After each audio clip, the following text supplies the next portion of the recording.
അതും ഈ തുണികൾ മൊത്തം ഊരിട്ട് അങ്ങേര് ഭാര്യ എന്തെല്ലാം ചെയ്യോ അതുപോലെ ചെയ്ത് 4 പെണ്ണുങ്ങളെ അടിച്ചു കൊന്ന് അത് ഓരോ ഞാൻ കണ്ടതാണ് സാറ്. തെന്മലയിൽ പുനർജനി എന്ന് പറയുന്ന ഒരു അഭയാർത്ഥി കേന്ദ്രത്തിൽ നടക്കുന്ന തെമ്മാടിത്തരങ്ങൾ 72 വയസ്സിന് മുകളിൽ പ്രായമുള്ള അമ്മമാരോട് ഒരു ചെറ്റ അങ്ങനെ തന്നെ വിളിക്കണം അവൻ കാണിച്ച ഉപദ്രവങ്ങൾ നിങ്ങൾക്ക് ആർക്കും ഇത് കാണാൻ താല്പര്യം ഉണ്ടാവില്ല. നിങ്ങൾക്ക് എല്ലാവർക്കും സോഷ്യൽ മീഡിയയിൽ ഇപ്പോൾ നടക്കുന്ന കോൺട്രവേഴ്സികൾ ഉണ്ടല്ലോ, മെയിൻ സ്ട്രീം ചാനലുകാർ പോലും നോക്കാതെ ഇട്ടിരിക്കുന്ന വൃത്തികെട്ട ചില കോൺട്രവേഴ്സികൾ എല്ലാവരും അങ്ങോട്ടേക്കാണ് ഫോക്കസ് ചെയ്തിരിക്കുന്നത്. സജന നൂറ, റസൂൽ പൂക്കുറ്റി, പ്ലീസ് തൽക്കാലം കുറച്ച് നേരത്തേക്ക് അതൊന്ന് മാറ്റിവെക്കൂ. എന്നിട്ട് എല്ലാവരും ഈ വീഡിയോ പൂർണ്ണമായിട്ടൊന്ന് കാണാൻ ശ്രമിക്കുക. കൂടാതെ ഈ വീഡിയോ എല്ലാവരിലേക്കും ഷെയർ ചെയ്ത് കൊടുക്കുക. കാരണം സമൂഹത്തിന് വിപത്തായ ഒരു വ്യക്തിയെ പറ്റിയിട്ടുള്ള ഒരു വീഡിയോ ആണിത്. നമ്മുടെ നാട്ടിൽ ഒരുപാട് അമ്മമാരുണ്ട്, ഒരുപാട് അച്ഛന്മാരുണ്ട് പ്രായമേറിയ. അവരെ നോക്കാൻ ആരും കാണില്ല. അവരൊക്കെ ഇതുപോലുള്ള ചില കേന്ദ്രങ്ങളിലായിരിക്കും. അവരുടെയൊക്കെ അവിടുത്തെ ജീവിതം നമ്മളെല്ലാവരും ഇത് അറിഞ്ഞിരിക്കണം. സർക്കാരിനോടാണ് ഒന്നിടയ്ക്ക് ഒന്ന് കണ്ണോടിക്കുക. ആ കേന്ദ്രങ്ങളിൽ താമസിക്കുന്ന അച്ഛനമ്മമാർക്ക് സുഖമാണോ എന്ന് വല്ലപ്പോഴും ഒന്ന് തിരക്കാൻ ശ്രമിക്കുക. അതുപോലെ തന്നെ ഈ മക്കളോടാണ്, ഒരു പ്രായം കഴിഞ്ഞു കഴിഞ്ഞാൽ അച്ഛനമ്മമാരെ കൊണ്ടുവന്ന് ഇതുപോലുള്ള കേന്ദ്രങ്ങളിൽ തട്ടുന്ന മക്കളോട്, ഒന്നുമില്ലെങ്കിൽ നിങ്ങൾക്കൊക്കെ ജന്മം തന്നില്ലേ, അതിൻ്റെ ഒരു നന്ദി. നോക്കാൻ പറ്റില്ലെങ്കിൽ കൊണ്ട് തട്ടിക്കോ, പക്ഷെ വല്ലപ്പോഴും ഒന്ന് പോയി നോക്കുക. നോക്കാൻ പറ്റിയില്ലെങ്കിൽ തട്ടിക്കോ എന്ന് ഞാൻ പറഞ്ഞത് വേറൊരർത്ഥത്തിലും അല്ല. കാരണം നീയൊക്കെ അതുങ്ങളെ വീട്ടിലിട്ട് കൊല്ലാതിരിക്കാൻ വേണ്ടിയിട്ടാണ് കൊണ്ടുപോയി അവിടോട്ട് തട്ടാൻ പറഞ്ഞത്. ഇല്ലെങ്കിൽ ചിലപ്പോൾ വീട്ടിലിട്ട് ഇവനൊക്കെ ഉപദ്രവിച്ചില്ലാതാക്കി കളയും. പക്ഷെ കൊണ്ട് തട്ടുന്ന സ്ഥലത്ത് വല്ലപ്പോഴും ഒന്ന് പോയി നോക്കുക. അവർക്ക് സുഖമാണോ എന്നൊന്ന് അന്വേഷിക്കുക. കുറേ പേര് ഇതുപോലെ കൊണ്ട് തട്ടിയ ആൾക്കാരൊക്കെയാണ്. അവരുടെ അവസ്ഥ അയ്യോ.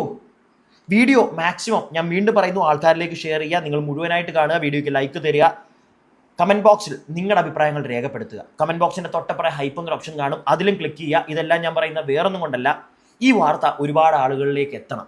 ഞാൻ പോലും ഈ വാർത്ത ഇന്നാണ് അറിഞ്ഞത്. കുറച്ച് ദിവസങ്ങൾക്ക് മുമ്പ് വന്നൊരു വാർത്തയാണ്. അധികം ആരും ചർച്ച ചെയ്തിട്ടില്ല, കാരണം ആർക്കും വേണ്ട, പ്രായമായവരാണല്ലോ. എനിക്ക് പക്ഷെ അങ്ങനെ തള്ളിക്കളയാൻ തോന്നിയില്ല. അതുകൊണ്ട് തന്നെ നിങ്ങളെ ഞാൻ ഈ വാർത്ത ഒന്ന് കാണിക്കാൻ പോവുകയാണ്. എന്നിട്ട് ബാക്കി കാര്യങ്ങൾ നമുക്ക് സംസാരിക്കാം. തെന്മല ഇടമൺ ക്ഷേത്രഗിരിയിൽ പ്രവർത്തിക്കുന്ന അഭയകേന്ദ്രത്തിലെ അന്തേവാസിയായ 72കാരിയെ ലൈംഗികമായി പീഡിപ്പിച്ചതായി പരാതി. തെന്മല പഞ്ചായത്ത് 14-ാം വാർഡിൽ പ്രവർത്തിക്കുന്ന പുനർജനി ചാരിറ്റബിൾ സൊസൈറ്റി എന്ന സ്ഥാപനത്തിനെതിരെയാണ് പരാതി. സംഭവത്തിൽ അഭയകേന്ദ്രത്തിന്റെ നടത്തിപ്പുകാരിൽ ഒരാളായ ബ്രഹ്മദാസിനെ തെന്മല പോലീസ് കസ്റ്റഡിയിലെടുത്തു. അതിക്രമത്തിന് ഇരയായ വയോധികരായ 72ഉം 70ഉം വയസ്സുള്ള സ്ത്രീകളിൽ നിന്നും തെന്മല പോലീസ് മൊഴി ശേഖരിച്ചു വരികയാണ്. വെള്ളിയാഴ്ച രാവിലെ അഭയകേന്ദ്രത്തിൽ നിന്നും രക്ഷപ്പെട്ട് പുറത്തെത്തിയ 2 വയോധികരായ സ്ത്രീകൾ സമീപത്തെ വീടുകളിലെത്തി തങ്ങൾക്ക് നേരിട്ട ദുരനുഭവം പങ്കുവയ്ക്കുകയായിരുന്നു. ഇതോടെയാണ് സംഭവം പുറത്തറിഞ്ഞത്. ഉടൻ തന്നെ വീട്ടുകാർ പ്രദേശത്തെ ജനപ്രതിനിധികളെയും പോലീസിനെയും വിവരം അറിയിച്ചു. തെന്മല പോലീസ് സ്ഥലത്തെത്തി ഇവരുടെ മൊഴി ശേഖരിച്ച ശേഷം അഭയകേന്ദ്രത്തിലെ നടത്തിപ്പുകാരിൽ ഒരാളെ കസ്റ്റഡിയിലെടുക്കുകയായിരുന്നു. ഇയാളെ പോലീസ് വിശദമായി ചോദ്യം ചെയ്തു വരികയാണ്. കുന്നൻമുകളിലെ ഒരു വീട്ടിലാണ് അഭയകേന്ദ്രം പ്രവർത്തിക്കുന്നത്. വൃത്തിഹീനമായ സാഹചര്യത്തിൽ ശുചിത്വമില്ലാതെയാണ് അന്തേവാസികളെ പാർപ്പിച്ചിരിക്കുന്നത്. ഒരു മുറിക്കുള്ളിൽ 7 പേരെ വരെയാണ് പാർപ്പിച്ചിരിക്കുന്നത്. കൂടുതൽ പേർക്കും നടക്കാൻ പോലും കഴിയാത്ത അവശതയിലുള്ളവരാണ്.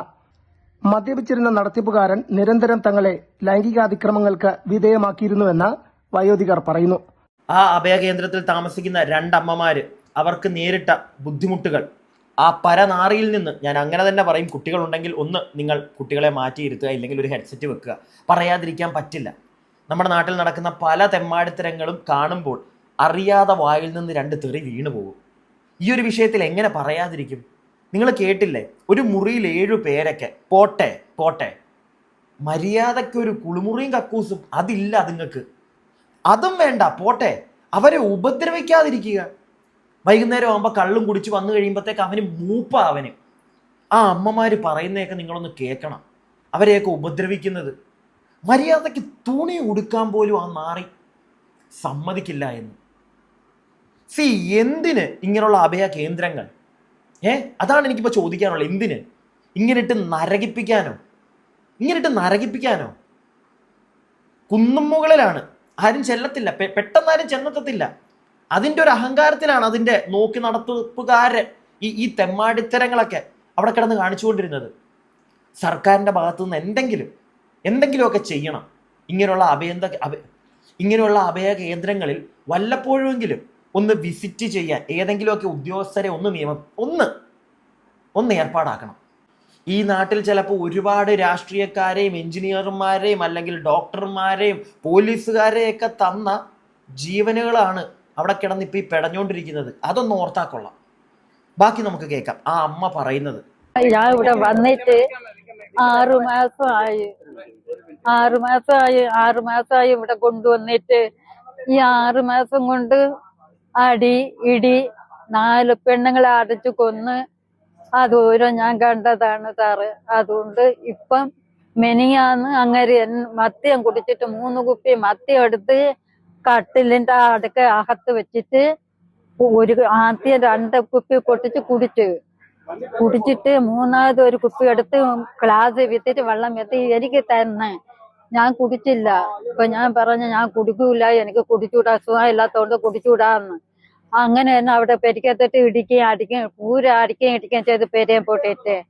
അതും ഈ തുണികൾ മൊത്തം ഊരിട്ട് അങ്ങേര് ഭാര്യ എന്തെല്ലാം ചെയ്യോ അതുപോലെ ചെയ്ത്. അതുകൊണ്ട് ഞാൻ എന്റെ അമ്മച്ചിന്റെ ഞാൻ വന്ന പുറത്ത് അമ്മച്ചി എന്നെ. ബാക്കി ഞാൻ കേൾപ്പിക്കാം. ആ അമ്മ പറയുന്നത് നിങ്ങൾ കേട്ടല്ലോ. ആ നാറി അവരോട് ചെയ്തുകൊണ്ടിരുന്ന വൃത്തികേടുകൾ വൈകുന്നേരം ആകുമ്പോൾ ഞാൻ നേരത്തെ പറഞ്ഞാൽ കടിച്ച് ഫിറ്റായിട്ട് വരും. എന്നിട്ട് അവർക്കും കൊടുക്കും. വേണ്ട, അവർക്ക് കഴിക്കുന്നില്ല, അവർക്ക് അസുഖങ്ങളുള്ളതാണ്, എനിക്ക് വേണ്ട എന്ന് പറഞ്ഞു കഴിഞ്ഞാൽ കഴിച്ചാലും കഴിച്ചില്ലെങ്കിലും അവരെ നഗ്നയാക്കി അവൻ്റെ ഭാര്യയെ അവൻ കാണിക്കുന്ന പരിപാടിയൊക്കെ അവിടുത്തെ അന്തേവാസിയോട് കാണിക്കുന്ന കണ്ടല്ലോ. അവൻ്റെ ഫോട്ടോ തമ്മിലിൽ ഞാൻ കൊടുത്തേക്കാം. 10-60 വയസ്സിന് മേളിലുണ്ട്. എന്നിട്ടാണ് ഈ പരിപാടിയൊക്കെ ചെയ്തുകൊണ്ടിരുന്നത്. ആര് ചോദിക്കാനാ? അതല്ലേ, ആര് ചോദിക്കാൻ? ആരും ഇല്ല. ഇവർക്കൊക്കെ ബന്ധുക്കളൊക്കെ ഉണ്ട്. ആരും തിരിഞ്ഞു നോക്കത്തില്ല. മനസ്സിലായോ? ആരും തിരിഞ്ഞു നോക്കത്തില്ല. ആരും ഇല്ലാത്തവരല്ല, അനാഥരല്ല. ഉണ്ട്, മക്കളും ഒക്കെ ചിലപ്പോൾ കാണും. ചിലവർക്കൊന്നും മക്കളും ഇല്ല. അങ്ങനെയുള്ളവരുടെ അവസ്ഥയാണിത്. നാളെ എനിക്കും നിങ്ങൾക്കും ഒക്കെ ചിലപ്പോൾ ഈ അവസ്ഥ ആയേക്കാം, ഇല്ലേ? ഇപ്പം അവരെ നമ്മൾ തള്ളി പറഞ്ഞു കഴിഞ്ഞാൽ നാളെ നമ്മളെ ഒരു കാലത്ത് ബാക്കിയുള്ളവർ തള്ളി പറയും. ആ ഒരു ബോധം ഉള്ളതുകൊണ്ട് മാത്രമാണ് ഞാൻ ഈ ഒരു വീഡിയോ ചെയ്യുന്നത്. ഒന്ന് മനസ്സിലാക്കുക. അതുകൊണ്ടാണ് ഞാൻ പറഞ്ഞ മാക്സിമം ആൾക്കാരിലേക്കൊന്ന് എത്തിക്കുക. ഇവിടെ ബാക്കിയുള്ള കടിപിടികളൊക്കെ ഒരു സൈഡിൽ കൂടെ നടക്കുന്നുണ്ട്. കുറച്ച് നേരത്തേക്കെങ്കിലും അതൊക്കെ ഒന്ന് മാറ്റി വെക്കുക. എന്നിട്ട് ഇതൊക്കെ ഒന്ന് കാണും നിങ്ങൾ. അതുപോലെ തന്നെ അമ്മ പറഞ്ഞൊരു കാര്യമുണ്ട്, 4 പേരെ ഇല്ലാതെയാക്കിയെന്ന്. അതിനെപ്പറ്റിയുള്ള അന്വേഷണം എന്തെങ്കിലും വരുമോ? അതിനെപ്പറ്റിയുള്ള അന്വേഷണം ഞാൻ ഈ വാർത്ത മൊത്തം കേട്ടതാണ്. അതിനെപ്പറ്റി ഇപ്പം ഈ ഒരു സ്ഥാപനം അടച്ചു പൂട്ടിച്ചു, അവിടെ ഉണ്ടായിരുന്ന ആളുകളെയൊക്കെ വേറെ സ്ഥലത്തേക്ക് മാറ്റി, ഇതൊക്കെ ചെയ്യുന്നുണ്ട്, നല്ല കാര്യം. അവരുടെ ലൈസൻസ് കളഞ്ഞു. പക്ഷേ ഈ അമ്മ പറഞ്ഞതുപോലെ 4 പേരെ അവിടെ ഇല്ലാതെ ആക്കിയിട്ടുണ്ടോ? ഉണ്ടെങ്കിൽ അതിന്റെ കാര്യങ്ങളൊക്കെ തെളിയണ്ടേ? ബാക്കി നമുക്ക് കേൾക്കാം. അടിക്കാൻ ഒരുങ്ങിയ എന്തെന്ന് പറഞ്ഞ പൊന്നു സാറന്മാര് അതുണ്ടെന്ന് എന്റെ അമ്മച്ചെ വിളിച്ചോണ്ട് പോവാന്ന് പറഞ്ഞ് പോയത്. അതുകൊണ്ട് ആ ചേച്ചി അവിടെ തടഞ്ഞു നിർത്തി ഞങ്ങള്. അതുകൊണ്ട് എത്ര നാള് ആയാലും ഞങ്ങൾക്കൂടെ അങ്ങനെ കുടിക്കാത്തോണ്ട് അങ്ങനെ കാര്യം മൊത്തം കണ്ട് ഭാര്യയെ കാണാൻ പോലെ കണ്ട ഈ തുണിയാ ഞാൻ ഇട്ടിട്ട് ഈ തുണി ഊരിയിട്ടാണ് അങ്ങനെ കണ്ടിട്ട് കയറെടുത്ത് ഈ കയറുകൊണ്ട് നിങ്ങൾ 2 പേരും കൂടെ അടിച്ചു ഒന്ന് കെട്ടി തൂക്കുമെന്ന് എൻ്റെ പറഞ്ഞതാ സാറ്. അപ്പൊ 4 ഭാര്യയുള്ളപ്പോ അടിച്ചു കൊന്നു.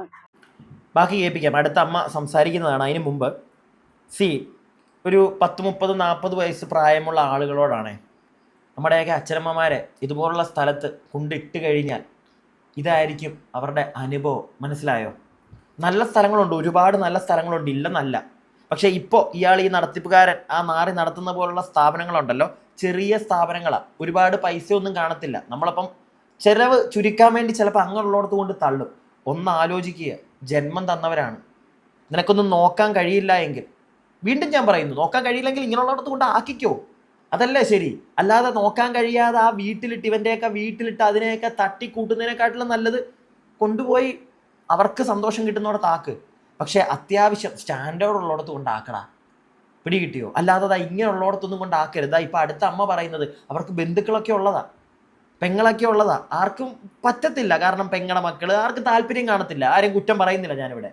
പക്ഷേ ബന്ധുവല്ലേ, ഒരേ കുടുംബത്തിലുള്ള ഒരാളല്ലേ, അത്യാവശ്യം വൃത്തിയുള്ളിടത്ത്, അത്രയും ഞാൻ ചോദിക്കുന്നുള്ളൂ, അല്ലെങ്കിൽ അത്രയും ഞാൻ പറയുന്നുള്ളൂ. ബാക്കി അടുത്തമ്മ പറയുന്നത് നിങ്ങൾ കേക്ക്. ഞാൻ അഞ്ചേന്ന് വന്നതാ. അഞ്ചക്കാരെ പോലീസുകാരെ എന്നെ ഇവിടെ വരുത്തിച്ചത്. ഒരു രാത്രി ഒരു പകലും കൊണ്ടാണ് ഇങ്ങനെ നിന്നത്. എനിക്ക് ഇഷ്ടമല്ല ഇവിടെ വരാൻ. എനിക്ക് ഒക്കൂലെന്ന് പറഞ്ഞ ഒരു വീട് വാടകയ്ക്ക് എടുത്തോളാന്ന് പറഞ്ഞപ്പോൾ ആ വീട്ടുകാർ പറഞ്ഞു ഒക്കത്തില്ല, അവർക്ക് വീട് മാറ്റി കൊടുക്കണം എന്ന് പറഞ്ഞു. അങ്ങനെ ഞാൻ അറിയാതാണ് ഇതെല്ലാം ഇവരുടെ സംഭവം വെച്ചതെല്ലാം. അങ്ങനെ രാവിലെ എനിക്ക് ഒറ്റ ഒരു ആങ്ങളേ ഉള്ളു.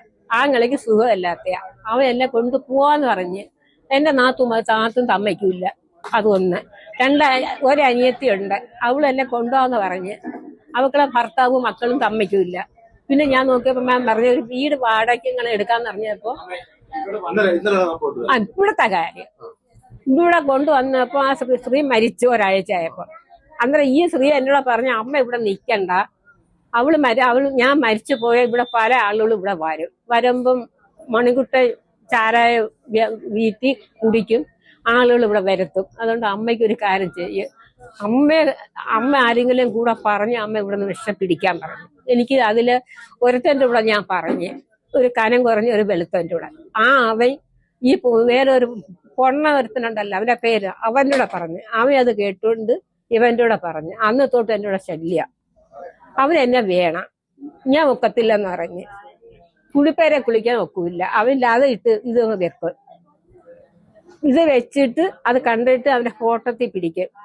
ഫോട്ടോ പിടിച്ചിട്ട് അവനെ വേണ്ടാത്തൊക്കെ എന്നോട് പറഞ്ഞിട്ട് പറയും എന്നെ വേണമെന്ന് പറഞ്ഞ് ഈ കഥ തുറക്കും. ഇവിടെ ഒന്ന് കുത്തിയിരിക്കും. അവസാനം ഈ കൊച്ചു ഈ പെണ്ണിനെ 3 ദിവസം കൊണ്ട് അതിനെ കൊണ്ടുപോകുന്നു, എന്നെ കിട്ടാത്തോണ്ട്. അവന് ഇന്നലെ അവൻ എൻ്റെ നേരെ തുടങ്ങി കഥ തുറന്നു വെച്ചിട്ട്. ഞാൻ പറഞ്ഞു ഇന്നാവട്ടെ എന്ന് പറഞ്ഞു. മനസ്സിലായ, ഇന്നേ വരാന്ന് പറഞ്ഞു. അന്നേരം എനിക്ക് ഒരു മനസ്സിനൊരു സ്വസ്ഥത കിട്ടി.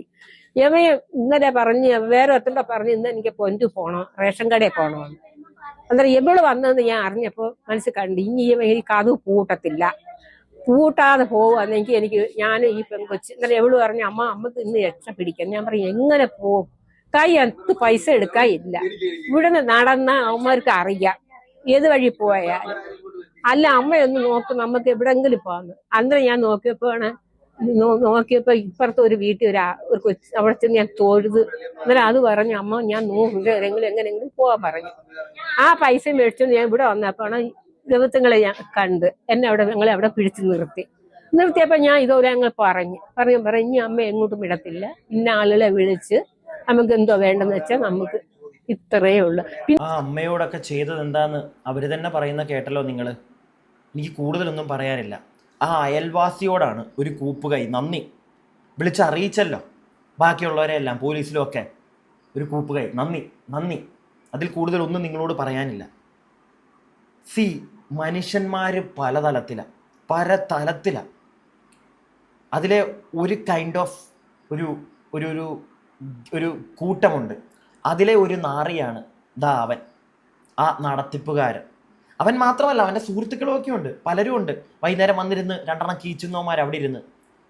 ഇവനൊക്കെ എന്തിൻ്റെ പേരിലാണ് ലൈസൻസ്? ഈ ലൈസൻസ് കൊടുക്കുന്നവർ വല്ലപ്പോഴും വന്ന് നോക്കിക്കൂടെ? അവിടുത്തെ ആൾക്കാരോട് തിരക്കിക്കൂടെ കാര്യങ്ങൾ? അല്ല, അങ്ങനെയാണെങ്കിൽ ഇത്രയും ബുദ്ധിമുട്ട്. ആദ്യം ആ അമ്മ സംസാരിച്ചപ്പോൾ അവർ പറഞ്ഞത് കേട്ടില്ല നിങ്ങൾ? എനിക്കിപ്പോഴും അതിൻ്റെ മനസ്സിൽ കിടന്ന് പോകുന്നില്ല. ഞാൻ ഈ വാർത്ത കേട്ടപ്പോൾ തൊട്ട് എൻ്റെ മനസ്സിൽ നിന്ന് അത് പോകുന്നില്ല. എത്ര പ്രായമുണ്ട് അവർക്ക്? 10-72 വയസ്സുണ്ട്. അവരുടെ തുണിയൊക്കെ എന്താണെങ്കിലും പൂട്ടിച്ചു. അതുമായി ബന്ധപ്പെട്ടൊരു വാർത്തയും കൂടെ ഉണ്ട്, അതും കൂടെ നിങ്ങളൊന്ന് കേൾക്ക്. അന്തേവാസികളായ സ്ത്രീ വയോധികർക്ക് ലൈംഗിക പീഡനം നേരിട്ട തെന്മല ഇടമണിലെ പുനർജനി അഭയകേന്ദ്രം പോലീസ് അടച്ചുപൂട്ടി സീൽ ചെയ്തു. ഇതിനെ തുടർന്ന് സ്ഥാപനത്തിലെ 12 അന്തേവാസികളുടെയും സംരക്ഷണ ചുമതല പത്തനാപുരം ഗാന്ധി ഭവന് കൈമാറി. ശനിയാഴ്ച ഉച്ചയോടെ ഗാന്ധി ഭവൻ ചെയർപേഴ്സൺ ഷാഹിദ കമാലിന്റെ നേതൃത്വത്തിലുള്ള ഗാന്ധി ഭവൻ സംഘം വാഹനവുമായി എത്തിയാണ് 11 അന്തേവാസികളെയും പത്തനാപുരത്തേക്ക് കൊണ്ടുപോയത്. സംസ്ഥാന വയോജന commission chairman K Somaprasad, commission അംഗം KNK നമ്പൂതിരി, തെന്മല ഗ്രാമപഞ്ചായത്ത് പ്രസിഡന്റ് ശോഭ സതീശൻ, തെന്മല പോലീസ് ഉൾപ്പെടെയുള്ളവരുടെ സാന്നിധ്യത്തിലാണ് വയോധികരെ ഏറ്റെടുത്തത്. കഴിഞ്ഞ ദിവസം ഈ സ്ഥാപനത്തിലുള്ള അമ്മമാർക്ക് ചില പ്രയാസങ്ങൾ ഉണ്ടായതായി പുറത്തറിയുകയും അതനുസരിച്ച് ഇവിടുത്തെ ജനപ്രതിനിധികളും പൊതുപ്രവർത്തകരും സാമൂഹ്യ പ്രവർത്തകരും നാട്ടുകാരുമെല്ലാം ഈ വിഷയം വളരെ ഗൗരവത്തോടു കൂടി ഏറ്റെടുക്കുകയും ഏകദേശം 9 പുരുഷന്മാരും 3 സ്ത്രീകളും അടങ്ങുന്ന ആൾക്കാരാണ് ഇവിടെ താമസിച്ചിരുന്നത്. അപ്പം ഇവരുടെ ദുരിതപൂർണമായ ജീവിതം കഴിഞ്ഞ ദിവസമാണ് പൊതുസമൂഹത്തിന്റെ ശ്രദ്ധയിൽപ്പെട്ടത്. പൊതുസമൂഹത്തിന്റെ ശ്രദ്ധയിൽ അങ്ങനെ അധികം പെട്ടിട്ടുണ്ടോ എന്ന് എനിക്കറിയില്ല. കുറച്ച് ആളുകൾ ആ പരിസരത്ത് താമസിക്കുന്ന ആളുകളൊക്കെ അറിഞ്ഞു, നിങ്ങളെയൊക്കെ വിളിച്ചു പറഞ്ഞപ്പോഴത്തേക്ക് നിങ്ങൾ വന്നു, കൊണ്ടുപോയി, അത്രേ ഉള്ളൂ. മനസ്സിലായില്ലേ? ഒരുപാട് ആളുകളിലേക്കൊന്നും ഇത് എത്തിയിട്ടില്ല. ഇതുപോലുള്ള എത്രയോ പുനർജനികളുണ്ട് ഇവിടെ, എത്രയോ അമ്മമാരുണ്ട് ബുദ്ധിമുട്ട് അനുഭവിക്കുന്നത്. സംസ്ഥാന വയോജന കമ്മീഷൻ, ഞാനൊരു കാര്യം ചോദിച്ചോട്ടെ, വല്ലപ്പോഴുമെങ്കിലും ആണ്ടിനോ സംക്രാന്തിക്കോ എപ്പോഴെങ്കിലും ഒന്ന് ഇതുപോലുള്ള സ്ഥാപനങ്ങൾ നിങ്ങൾക്ക് സന്ദർശിച്ചൂടെ? അവിടെ ഉള്ള ആളുകളൊക്കെ സന്തോഷത്തോടുകൂടെ ആണോ ജീവിക്കുന്നത് എന്നൊന്ന് തിരക്കിക്കൂടെ? ഇതുപോലെ എന്തെങ്കിലും ഒരു പ്രശ്നം ഉണ്ടാകുമ്പോൾ മാത്രം ഈ കെട്ടും കെട്ടിയെടുത്ത് അങ്ങോട്ട് ചെന്ന് അവരെ തിരിച്ച് വേറെ ഏതെങ്കിലും നല്ല സ്ഥലത്തോട്ട് മാറ്റുന്ന ആ പരിപാടി മാറ്റ്. എന്തിനാ അവർ ഈ പ്രായത്തിൽ ഇത്രയും കിടന്ന് അനുഭവിക്കുന്നത്? അല്ലേ, ഞാൻ ചോദിച്ചതിനകത്ത് എന്തെങ്കിലും തെറ്റുണ്ടോ? എപ്പോഴെങ്കിലുമൊക്കെ ഒന്ന് പോയി തിരക്കിക്കൂടെ? നിങ്ങളൊക്കെ അറിഞ്ഞിട്ടാണല്ലോ ഇങ്ങനെയുള്ള സ്ഥാപനങ്ങൾക്കൊക്കെ ലൈസൻസ് കിട്ടുന്നത്. അപ്പോൾ എപ്പോഴെങ്കിലും വർഷത്തിൽ ഒരിക്കലെങ്കിലും ഒന്ന് പോയി തിരക്കിക്കൂടെ? അവരുടെ ഒന്നും മക്കളും ബന്ധുക്കളും ചിലപ്പോൾ ചെല്ലുന്നില്ലായിരിക്കും. ഇതുപോലുള്ള സ്ഥാപനങ്ങൾക്ക് ലൈസൻസ് കൊടുക്കുന്ന ആളുകൾ ഒന്ന് പോയി തിരക്കാലോ. സർക്കാരിനൊന്ന് ഇടപെട്ടൂടെ? അറിയുന്നുണ്ടോ ആരെങ്കിലും? പ്രിയങ്കരനായ മുഖ്യമന്ത്രി, താങ്കളൊക്കെ ഇതൊക്കെ അറിയുന്നുണ്ടോ?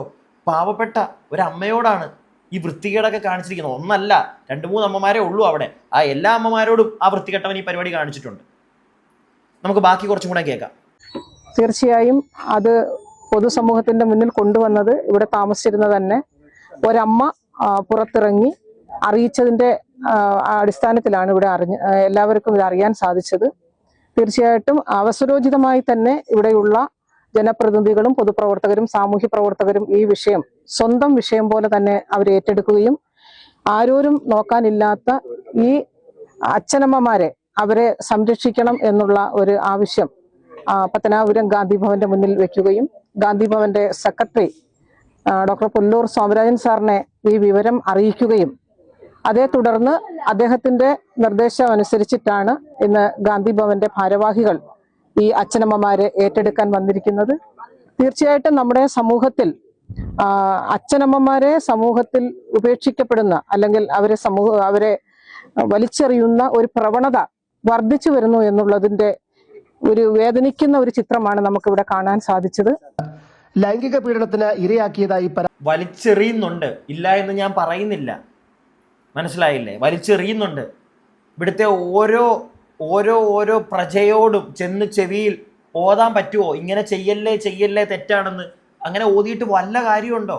ഇല്ല. നടന്നുകൊണ്ടേയിരിക്കും. അതുകൊണ്ടാണ് ഞാൻ തുടക്കത്തിലേ പറഞ്ഞത്, ചെയ്യട്ടെ ചില നാറികൾ. ഇല്ലെങ്കിൽ എന്താണെന്നറിയാവോ? വീട്ടിലിട്ട് ചിലപ്പോൾ ഇല്ലാതാക്കി കളയും ഈ പാവങ്ങളെ.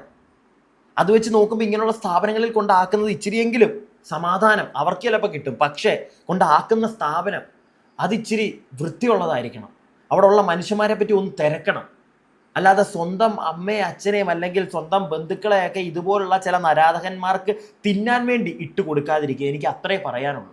ഞാൻ എൻ്റെ അഭിപ്രായമാണ് പറഞ്ഞത്. ഈ വാർത്ത എല്ലാവരും അറിയണം. നിങ്ങളുടെ അഭിപ്രായങ്ങൾ താഴെ കമൻറ്റ് ബോക്സിൽ. ഓക്കെ, അടുത്ത വീഡിയോ ആയിട്ട് നമുക്ക് എത്രയും പെട്ടെന്ന് കാണാം. അടുത്ത വീഡിയോ ആയിട്ട് കാണുന്നവരേക്കും stay tuned and stay weird.